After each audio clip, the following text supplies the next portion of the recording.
Hello everybody, welcome to section 10.5, partial fraction decomposition. So the purpose of this section is to take a fraction that's written in this form and write it as a sum or difference of terms so that when you add or subtract you get this back. And so we have four cases. The first case that we're going to look at is the denominator has non-repeated linear factors. That is, we'll have x minus a sub 1 times x minus a sub 2 times ... times x minus a sub n. So the idea of a non-repeated linear factor is that the a1, a2, ... a sub n are all different. So you're talking about like maybe a sub 1 is -1, a sub 2 is 3, and if you have three factors, maybe a sub n or a sub 3 would be 5.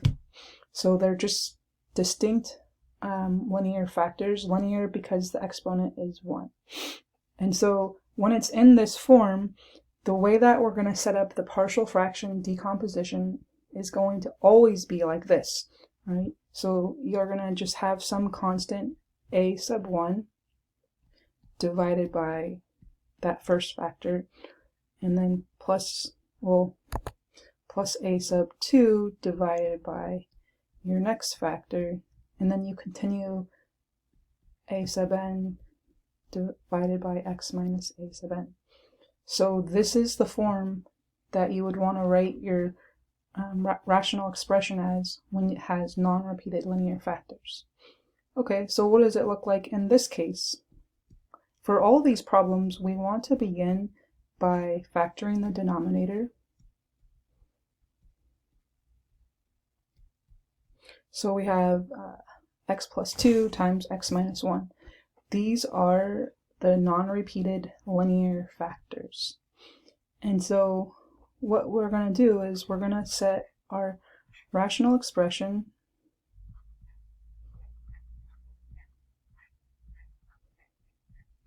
up as a, and I'm not going to keep track of my subscripts. You might have seen here I used b.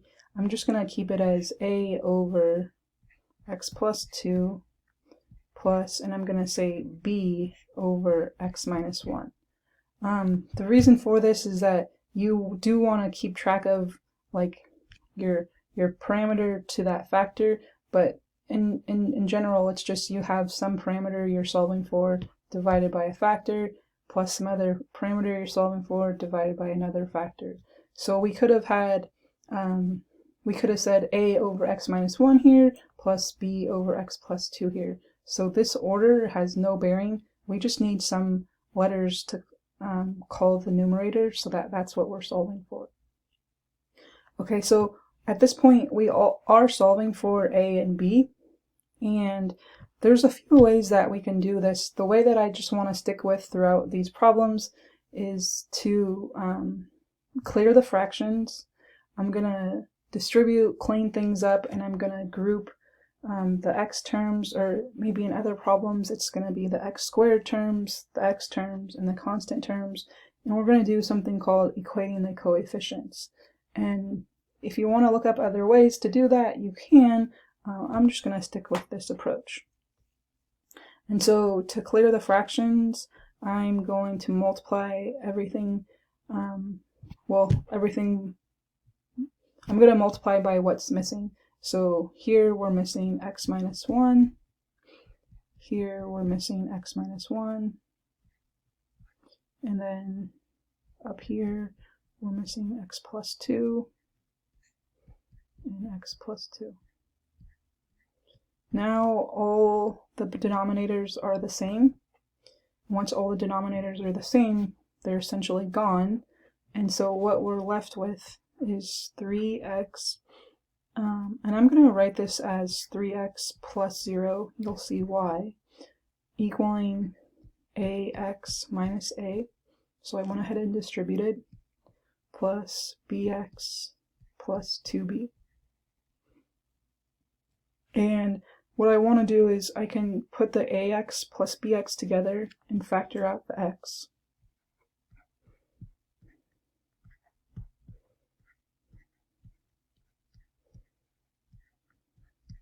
And then over here, I just have my constants, negative a plus 2b. And so here's what we're calling the equating the coefficients. So, and this is why I put plus 0.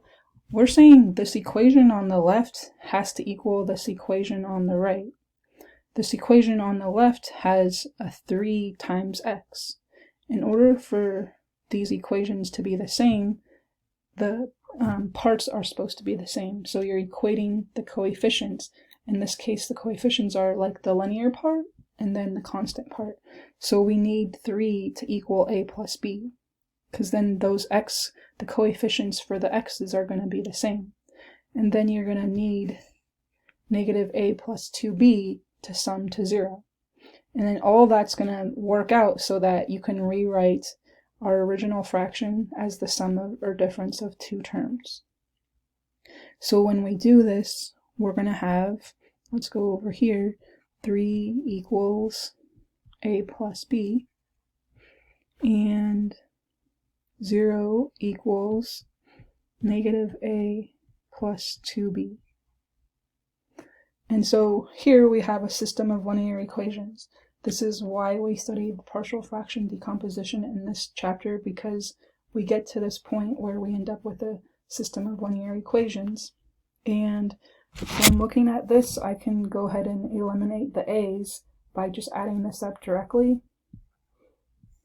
And I'll get 3 equals the 0a, and then b plus 2b is 3b, giving us b equals 1.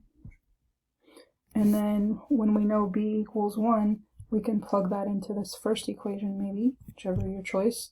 But I'm liking this first one, so 3 equals a plus 1, and then solving for a, you get 2. So what this means, and let's just write it up here, is that our original rational expression can be written as 2 over x plus 2 plus 1 over x minus 1. And if you wanted to, the cool thing about this is that once you get your answer, you can add this up and you should get this back. And if it gets this back, you know you've done it correctly. And so our answer is this rational expression. All right, so I'll see you in case 2. I'll see you in case 2.